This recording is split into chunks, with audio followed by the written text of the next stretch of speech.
Assalamualaikum warahmatullahi wabarakatuh. Bismillahirrahmanirrahim. Hamdan liman arsala khairal mursalin li khairi ummatin bi khairil milali. Fafdalus salati wassalamu ala Muhammadin safatil anami. Qala ta'ala fi kitabil karim laqad kana lakum fi rasulillahi uswatun hasanah liman kana yarjullaha wal yawmal akhir wa dzakarallaha katsiran. وقال رسول الله صلى الله عليه وسلم أدبوا أولادكم على ثلاث خصال حب نبيكم وحب أهل بيته وتلاوة القرآن أو كما قال رسول الله صلى الله عليه وسلم. Alhamdulillah, Bapak, Ibu, jemaah Masjid Darul Barakah, syukur alhamdulillah, syukur pada Allah Subhanahu wa taala. Kita kembali dipertemukan untuk bersama-sama belajar, mendalami, mengenal lebih dekat, menambah cinta pada Rasulullah sallallahu alaihi wasallam dengan kajian surah Nabawiyah ini. Dan selalu kami ingatkan untuk diri kami sendiri juga bahwa setiap kita belajar surah Nabawiyah ini, baik yang duduk di depan maupun yang mendengar, sama-sama belajar hakikatnya. Sebab andaikan ada 1000 jilid kitab surah Nabawiyah, seorang khatamkan sendiri semuanya, itu pun belum sempurna dia memahami Rasulullah sallallahu alaihi wasallam. Karena begitu luar biasanya kehidupan beliau. Sebagai gambaran, Rasulullah SAW pernah bertanya pada malaikat Jibril alaihissalatu wassalam, wahai Jibril, bagaimanakah komentar penduduk langit tentang sahabatku Umar bin Khattab ini? Maka Jibril alaihissalatu wassalam menjawab, ya Rasulullah, andaikan aku diturunkan ke bumi untuk tinggal di sana selama 950 tahun untuk menceritakan pujian ahli langit pada Umar bin Khattab, itu segitu waktu gak cukup untuk menceritakan untuk Umar bin Khattab radhiyallahu anhu. Apalagi Rasulullah sallallahu alaihi wasallam, satu orang yang ibaratnya disorot oleh 124.000 kamera. Ini 124.000 nabi, 124.000 sahabat. Kurang ke atas. Ya.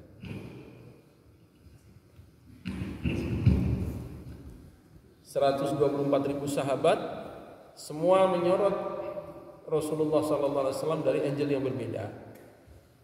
Sehingga dari situ kita pahami, kadang riwayat berbeda, yang ini mengatakan begini, ini mengatakan begini, ini mengatakan pakai kunut, ini enggak, ini pakai bismillah, ini dikeraskan, ini enggak, dan sebagainya. Karena memang saking banyaknya sahabat yang meliput. Kemudian disampaikan pada muridnya seperti itu. Maka ini jazakumullah. Kita niatkan untuk belajar bersama-sama, termasuk saya sendiri. Kita lanjutkan kajian kita pada pertemuan kita sebelumnya. Kita melihat kondisi umum masyarakat Arab zaman itu sebelum diutusnya Rasulullah SAW, dan kita ambil juga hikmahnya. Kalau hakikatnya yang tahu hanya Allah, tapi kita memperkirakan hikmahnya. Kenapa Allah Ta'ala pilih Jaziratul Arab sebagai tempat utusnya Rasulullah SAW? Secara letak geografis, kalau kita bentangkan peta begitu, ya emang Arab itu letaknya betul-betul di tengah secara geografis. Kemudian bila kita membandingkan atau melihat peradaban yang berkembang zaman itu, maka kurang lebihnya bisa dibagi dua. Kalau dibuat dikotomi begitu, satu barat, satu timur.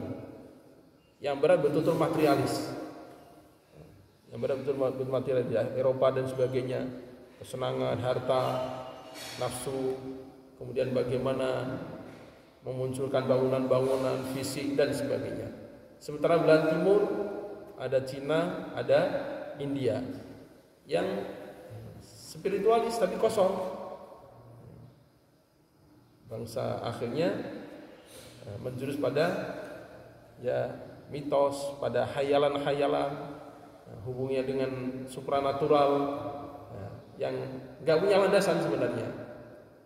Nah, itu pun Arab berada di tengah, betul-betul berada di pertengahan. Itu diantaranya hikmahnya Allah Ta'ala pilih Jaziratul Arab.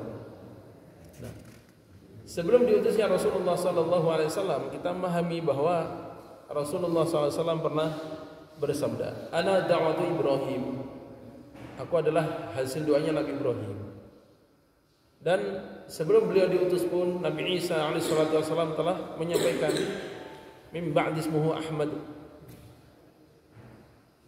akan ada seorang nabi setelah aku namanya adalah Ahmad, Nabi Muhammad sallallahu alaihi wasallam. Dan banyak lagi firman-firman Allah menerangkan bahwa nabi-nabi zaman dahulu pun sudah memberitahukan pada umatnya nanti ada nabi akhir zaman namanya Muhammad atau Ahmad. Sehingga ajaran seluruh anbiya alaihi salatu wassalam itu ibarat satu bangunan utuh, ibarat satu tenunan kain yang saling melengkapi. Nah, agama samawi maksudnya agama yang diturunkan Allah Subhanahu wa taala, yang di situ ada kitab-kitab suci. Maka ada dua unsur di situ. Ada akidah, ada syariah. Ada akidah, ada syariah. Kalau akidah dari Nabi Adam sampai Nabi Muhammad SAW enggak ada bedanya, sama semua. Iman pada Allah ya itu yang dimaksud, enggak ada bedanya. Iman pada akhiratnya itu yang dimaksud, enggak ada bedanya. Akhirnya disampaikan Nabi Musa, Nabi Isa, Nabi Ibrahim, Nabi kita sallallahu alaihi wasallam sama semua. Bahwa nanti ada surga, ada neraka, ada hisab, ada mizan, ada sirat dan sebagainya. Akidah tentang malaikat sama. Akidah tentang yaumil akhir sama semua. Itu tentang akidah, enggak ada perubahan dari ujung ke ujung, sama. Nah, sekarang tentang syariat baru di situ ada perbedaan. Allah taala turunkan sesuai dengan kondisi keadaan masyarakat yang didatangi. Maka kita lihat bagaimana Nabi Adam alaihissalam, kita jelas sama pasti, tapi syariat beda. Pernikahan misalnya, Nabi Adam alaihissalam Allah taala takdirkan punya anak, lahirnya dua begitu, laki perempuan. Maka dalam syariat Nabi Adam alaihissalam kawinnya cukup silang aja. Lahir ini sama lahir ini disilangkan aja. Ini nikah ke sini, ini nikah ke sini. Udah segitu boleh. Loh, kan bapaknya sama, ibunya sama, kan mahram. Itu kan syariat kita. Nah, kalau saya itu dianggap mahram enggak boleh nikah, mau nikah sama siapa? Ada manusia belum ada lagi. Itu contohnya. Atau misalnya kita bandingkan Nabi Daud alaihissalatu wassalam, Nabi Sulaiman alaihissalatu wassalam. Untuk syariat Nabi Daud alaihissalatu wassalam Allah taala persilahkan nikah sampai 100. Nabi Daud istrinya 100. Nabi Sulaiman dalam satu riwayat 700, satu riwayat 1000. Wah, banyak banget. Nah, itu syariatnya memang beda. Wah, tahu gitu syariat saya hidup seperti itu aja enak. Ya, enggak, enak zaman sekarang. Jangan berkhayal. Enak zaman kita, zaman Rasulullah SAW paling enak ini. Nah, itu bedanya syariat. Kemudian zaman Nabi Musa alaihissalatu wassalam misalnya, karena begitu banyaknya laki-laki Bani Israel, laki-laki Kipti yang terbenam ke dalam laut Nil, ke dalam laut merah, maka wanita Mesir banyaknya bukan main, nggak ada suami. Maka Allah izinkan satu orang punya istri sampai 10. Ini contoh. Kemudian kita 4, misalnya begitu. Atau misalnya tentang taubat.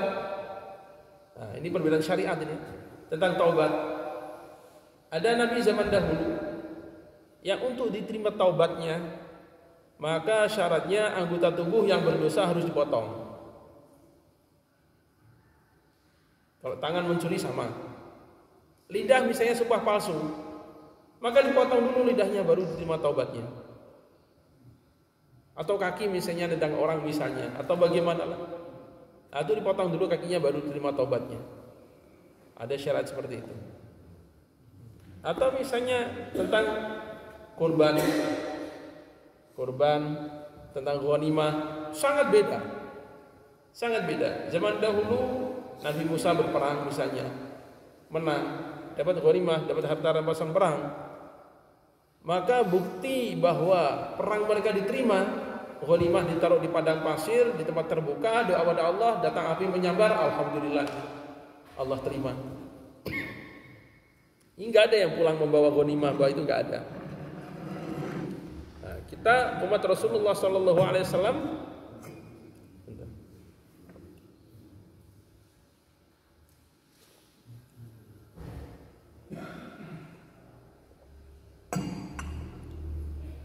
Misalnya zaman Rasulullah SAW terjadi peperangan, maka ghanimah menjadi harta paling halal nomor satu. Harta paling halal tertinggi ghanimah, kedua hadiah, baru pekerjaan dan lain-lain. Itu tingkat kehalalan seperti itu. Zaman Nabi Musa AS nggak ada pulang bawa ghanimah, tuh nggak ada. Itu misalnya ghanimah. Atau korban begitu juga. Korban zaman dulu putra Nabi Adam alaihissalam, korban taruh aja di padang pasir. Bukti Allah Ta'ala terima, maka disambar api itu. Disambar api. Sehingga itu bukti diterimanya korban mereka. Sementara kita umat Rasulullah SAW, gak jelas juga ya.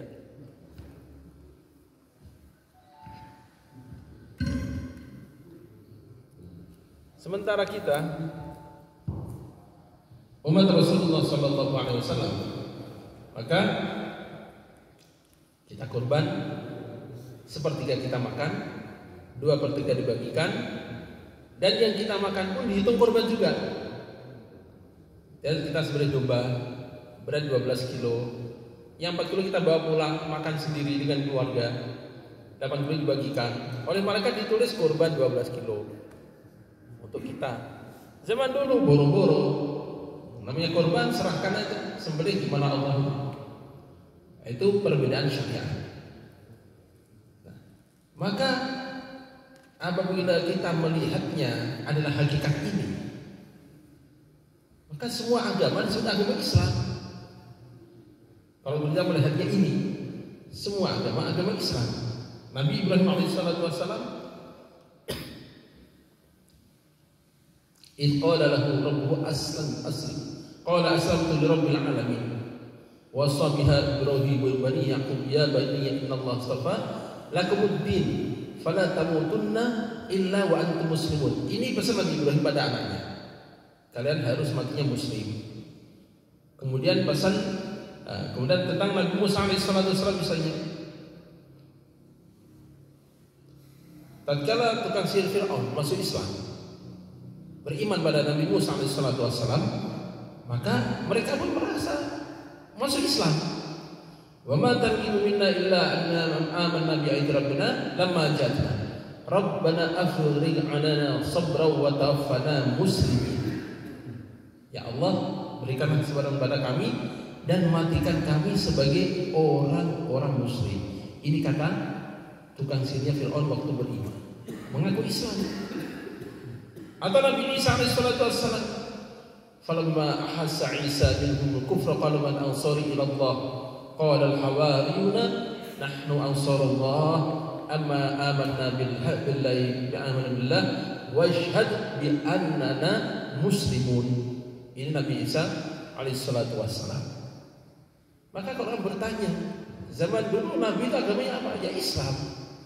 Dari sisi ini, bahwa hakikatnya dari Allah Ta'ala, akidahnya sama dengan akidah kita, hanya syariatnya yang Allah Ta'ala bedakan. Seperti itu. Nah, setelah syariat ini datang, terakhir datanglah Rasulullah SAW dengan syariat yang Allah Ta'ala rancang, bisa diterapkan sampai hari kiamat.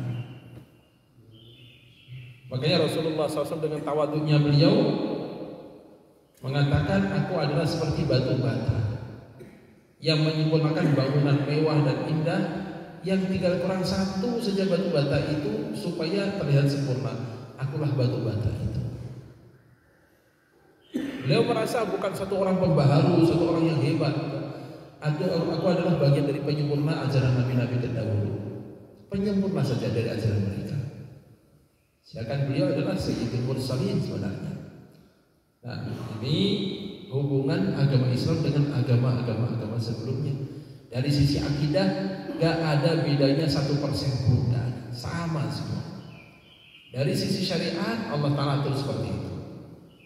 Mungkin orang bertanya, nah, kalau zaman dahulu syariat Allah Ta'ala turunkan melalui seorang nabi, 100 tahun datang nabi baru lagi ada perubahan, 100 tahun ada nabi baru lagi datang perubahan lagi, karena baru sebentar datang perubahan lagi. Untuk kita kenapa gak ada perubahan sedangkan manusia berubah? Mereka aja 100 tahun berganti, kita 1000 tahun lebih masa gak ada perubahan? Gimana kalau ada yang tanya begitu? Kalau jawab asal perbandingan ya lihat aja tubuh kita. Lihat aja tubuh kita. Waktu anak kita umur setahun berikan baju umur setahun. Umur 2 tahun kasih baju 2 tahun. 5 tahun ganti baju lagi 5 tahun. Begitu umur 16-17 ya udah itu bisa dipakai sampai tua. Ibaratnya begitu. Ini umur umat ini sudah dewasa, cukup satu baju, cukup sampai mati. Maka manusia ini umat Rasulullah SAW adalah umat terakhir. Setelah itu tinggal matinya alias kiamat. Sehingga satu syariat sudah Allah Ta'ala rancang cukup sampai hari kiamat. Itu jawaban sebagai perbandingan asal paham saja.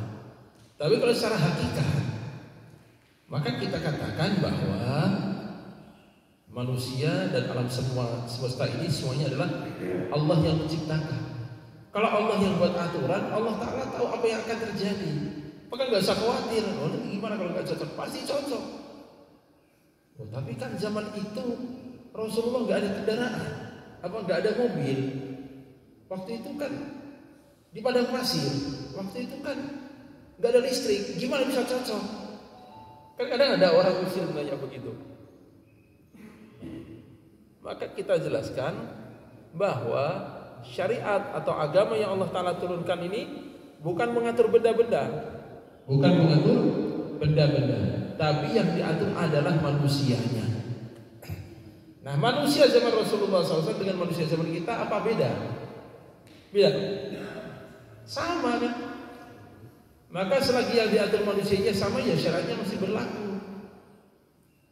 Sebab Islam atau syariat tidak mengatur untanya gimana, tidak mengatur kendaraannya, robotnya, misalnya helikopter, tidak ngatur itu. Ngatur orangnya, naik kendaraan doanya ini dulu caranya begini. Nggak ngatur makanannya bakso misalnya, atau lontong misalnya, atau sate, nggak ngatur itu. Ngatur cara makannya begini, pakai tangan kanan, duduk misalnya. Sama manusianya, maka tetap berlaku. Nah, ini hubungan antara syariat Rasulullah SAW dengan syariat nabi-nabi sebelumnya. Keterkaitan luar biasa eratnya. Akidah satu. Akidah itu paten satu dan berbeda sampai kita. Hanya syariat yang Allah Ta'ala turunkan berbeda-beda. Nah, sekarang kita pada Rasulullah SAW. Rasulullah SAW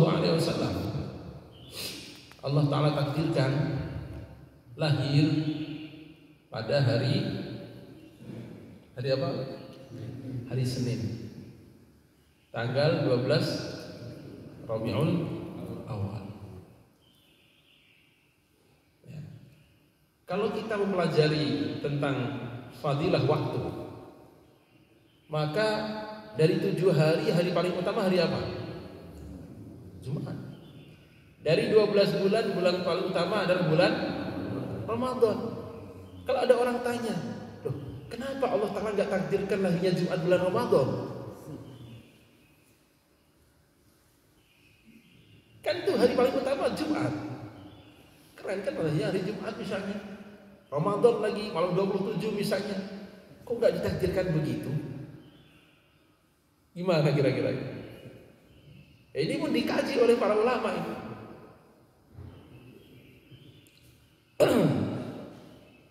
Allah Ta'ala ingin pamerkan kehebatan Rasulullah SAW sehingga beliau tidak perlu numpang pada fadilah waktu yang ada. Justru adanya beliau menjadikan waktu itu punya fadilah karena hadirnya beliau. Ya. Jadi berlian itu walaupun diwadahi plastik tetap ada plastiknya ke bawah mahal karena ada berlian di dalamnya. Karena berliannya asli. Beda dengan misalnya imitasi misalnya itu. Maka untuk menarik perhatian, masih dipermak, kemudian kasih aksesoris supaya kelihatan mahal.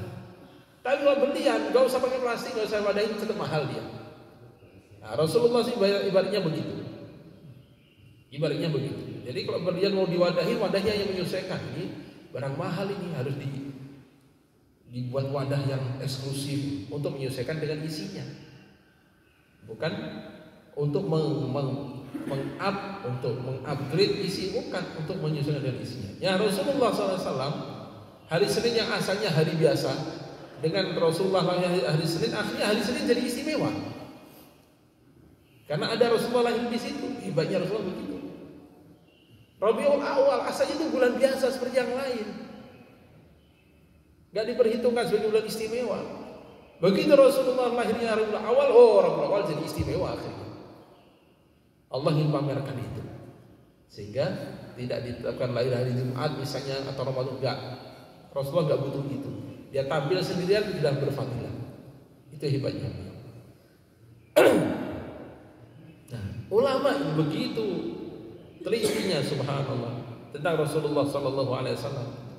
Dan ternyata sebelum beliau lahir, nama Muhammad Sallallahu Alaihi Wasallam ini sudah mulai muncul. Tahunya dari mana? Dari ahli kitab. Orang Yahudi banyak dari mereka eksodus ke sekitar Madinah. Satu untuk misi agama, yang kedua untuk misi menyambut Nabi akhir zaman sebenarnya. Jadi mereka ada juga yang punya keinginan baik, itu kasihan orang Arab gak ada yang mendidik, datang ke Madinah untuk mendidik mereka. Ada yang begitu. Ada juga yang datang karena tahu nanti Nabi akhir zaman akan datang di sebuah kota yang penuh dengan pohon kurma. Mereka tertarik Madinah itu tempatnya. Makanya ada Bani Quraidah, ada Bani Qainuqa, ada Bani Nadir. Itu tempatnya di sekitar Madinah situ. Untuk apa? Menyambut Nabi akhir zaman. Jadi mereka sudah tahu. Orang Nasrani pun tahu juga. Mereka datang ke daerah namanya Najran, datang ke Fadak, dekat Mekah sana, untuk menyambut Nabi akhir zaman. Karena mereka tahu di kitabnya ada itu. Ya'rifunahu kama ya'rifuna abna'ahum, seperti begitu Allah Ta'ala sebutkan. Mereka tahu betul tentang Nabi Muhammad ini, lebih kenal daripada bapak mengenal anaknya. Jadi kenalnya mereka pada Nabi Muhammad SAW itu lebih dalam daripada seorang bapak kenal ke anaknya. Kenapa kok perbandingannya begitu? Bapak kenal anaknya kadang-kadang maaf, mungkin juga ketukar waktu bayinya, mungkin juga waktu lahiran susternya atau perawatnya salah bawa, bisa jadi ketukar, dia ngambil anaknya padahal bukan, karena ketukar waktu kecil, misalnya bisa begitu. Tapi kalau Nabi Muhammad SAW melihat enggak mungkin ketukar. Sebab ciri-cirinya begitu detail dalam kitab-kitab mereka, dan itu enggak ada duanya. Itu enggak ada duanya. Makanya mereka ya'rifunahu kama ya'rifun abna'ahum, sangat-sangat kenal sebenarnya. Nah, sehingga ada kejadian bapaknya Nabi Muhammad kan namanya siapa? Abdullah. Nah, Rasulullah SAW sampaikan, "Ana ibnu Dzabihain." Aku ini keturunan dua orang yang mau disembelih. Anak ibnu Dzabihain. Pertama siapa? Nabi Ismail, kisah yang sudah sangat masyhur. Itu adalah nenek moyang beliau. Yang kedua Abdullah, bapaknya ini. Jadi Abdul Muthalib itu, Abdul Muthalib saking gembiranya punya anak laki-laki, saking gembira punya anak laki-laki, saya bernazar, ya Allah, kalau Engkau berikan anak laki-laki padaku 10, maka yang ke-10 akan aku korbankan untukmu. Takdir Allah Ta'ala, yang ke-10 adalah Abdullah ini. Maka begitu Abdullah lahir, dibawa ke pelataran Ka'bah, bawa pedang. Keluarganya, tanya, ada apa ini? Saya sudah nazar, kalau punya anak laki-laki 10, yang ke-10 saya korbankan untuk Allah sebagai rasa gembira saya. Oh jangan, jangan. Kami lihat ini ada tanda-tanda kebaikan ini. Tapi saya sudah nazar gimana? Oh lihat, ini belum datang Nabi ini, sudah punya keteguhan, itu punya komitmen. Karena udah nazar harus ditunaikan. Saya udah terlanjur nazar, gimana? Sudah saya ucapkan ini, nggak bisa ditarik. Oh, tapi ini bayi luar biasa lah, coba cari jalan keluar. Ke siapa jalan keluarnya? Zaman itu nggak ada nabi kan? Maka mereka mencari sarana untuk kontak dengan Tuhan, dengan Allah. Ke siapa perginya? Ke dukun. Karena zaman itu belum ada nabi. Maka mereka cari dukun paling senior. Datanglah ke sana. Disampaikan, oh begini ceritanya. Oh ya udah, kalau kamu pengen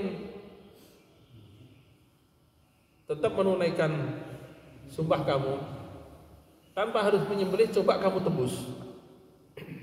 Gimana caranya? Ini bayi Abdullah, ini 10 ekor unta. Kamu letakkan undian, doa pada Allah, ya Allah, ambil. Kalau keluar unta berarti korban kamu udah cukup. Kamu gak harus beli anak, cukup beli unta. 10 begitu. Sampai yang keluar unta. Takdir Allah Ta'ala, bayi 10 ekor unta. Diundi yang keluar nama bayi. Tambah 10 lagi. Diundi yang keluar nama bayi lagi. Tambah 10 lagi. Diundi yang keluar nama bayi lagi. Tambah 10 lagi, nama bayi lagi. Sampai untanya habis, gak cukup. Sehingga orang kanan kirinya, kari kerabatnya, famili jauhnya kasih sumbangan. Udah gak apa-apa, ini bayi luar biasa ini. Maka dikumpulkan 10. Begitu 100 baru keluar nama unta. Makanya beliau sebut Ibnu Dzabihain. Waktu saya kecil ada film namanya The 6 Million. Satu zaman berarti. The 6 Million Dollar Man. Ada aja. Nah, kalau ini The 100 Camel Man. Ini orang yang ditebus dengan 100 ekor unta. Sehingga terkenal Abdullah itu akhirnya. Terkenal ini. Orang yang ditebus dengan 100 ekor unta. Begitu beliau tumbuh dewasa, oh Masya Allah. Jadi idola para wanita. Jadi idola. Ingin diperistri oleh Abdullah. Dan keluarnya betul-betul menjaga. Sampai akhirnya setelah mengadakan pengamatan, kemudian musyawarah dan sebagainya, akhirnya mereka hendak menikahkan dengan Siti Aminah. Nah, ini Bapak perhatikan ini bagaimana orang Yahudi itu begitu mengincar. Waktu Abdullah pemuda kan ini diantarkan ke kampungnya Siti Aminah. Waktu Abdullah diantarkan ke kampung Siti Aminah, maka di jalan itu dicegat oleh seorang dukun wanita Yahudi, Fatimah Al-Khathamiyah. Dicegat, sini sebentar. Ada apa? Maaf, kalau kamu mau meniduri saya sekarang, kamu saya kasih 100 ekor unta. Maaf, keluarga saya nggak ada begitu. Kami nggak kenal begitu keluarga saya. Keluarga kami nggak ada begitu. Walaupun orang-orang Arab itu, karena nggak adanya agama zaman itu, seperti pembahasan sebelumnya kita udah pernah bahas, perzinahan itu sesuatu yang biasa, tukang bukan istri biasa. Tapi untuk keluarga Rasulullah SAW itu mereka jaga betul. Maaf, keluarga kami nggak ada. 100 ekor saya kasih kamu. Enggak, maaf nggak bisa. Dirayu, didesak. Oh ya Allah. Bayangkan, suruh menzinai kasih 100 ekor, bukan bayar, kasih. Maaf nggak bisa, pergi aja. Akhirnya menikah dengan Aminah binti Wahab. Setelah menikah, beberapa hari kemudian penasaran Abdullah ini, ada apa sebenarnya ke wanita itu maksa-maksa. Akhirnya datang lagi ke dukun Yahudi itu. Ada apa kamu maksa saya waktu itu? Kalau sekarang gimana, kata beliau, penasaran. Kalau sekarang enggak. Emang apa bedanya? Waktu kamu jalan itu, saya lihat ada cahaya di antara kedua mata kamu. Saya yakin Nabi akhir zaman akan lahir dari kamu.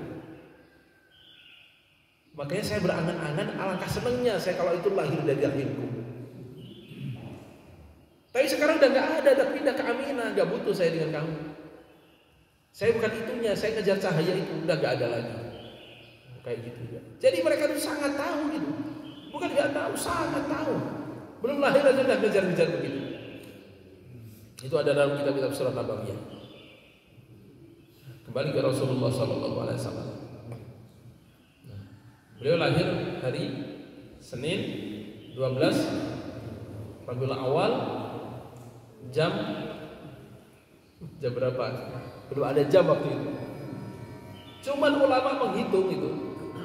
Ini saking cintanya ulama itu, apa aja yang berhubungan dengan Rasulullah mereka teliti. Maka diteliti, beliau lahir kurang lebih jam 4 lebih 27 menit. Waktu Saudi. Dari mana taunya? Karena beliau lahir bersamaan dengan Fajar Shadiq. Nah, Fajar Shadiq tanggal 20 April tahun itu kurang lebih jamnya jam 4 lebih 27 menit. Sampai begitu lama itu. Tahunnya tahun berapa? 571 atau tahun gajah. Ini peristiwa gajah ini pun menunjukkan bagaimana pengaruh Ka'bah. Itu kan faktor kecemburuan.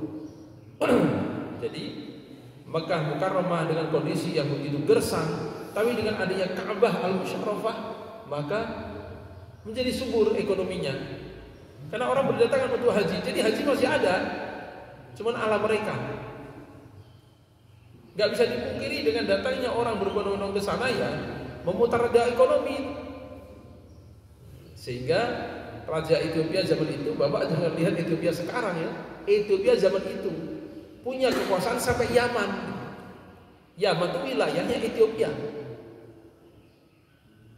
Maka Ethiopia geram itu. Coba kita buat tandingan. Maka dibuatlah tandingan bangunan yang sangat mewah di Yaman.